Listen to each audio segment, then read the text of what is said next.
आज मी तुम्हाला मोटरची दोरी कशी बनवायची हा व्हिडिओ शेअर करणार आहे तुमच्यासोबत। तर मी अशी 1.5 इंचाची लांब पट्टी काढली, जेणेकरून आपल्या मोटरला ॲडजस्ट होईल। या पद्धतीने थोडं लांबच काढायची ती आणि तिला असं रोल केला।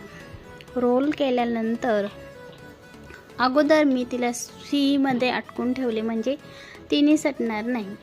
आणि रोल केल्यानंतर अशी गाठ मारली, बघू शकता तुम्ही मी गाठ मारत आहे।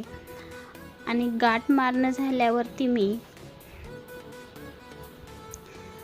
तिला मशीनला लावून बघितलं की आपली दोरी ॲडजस्ट होती का। त्यानंतर एक फिट्ट अशी गाठ मारायची तिला। माझी दोरी ॲडजस्ट झाली आहे, तर मी तिला अशी फिट्ट गाठ मारत आहे।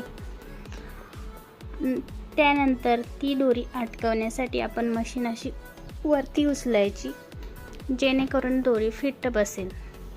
बघू शकता तुम्ही,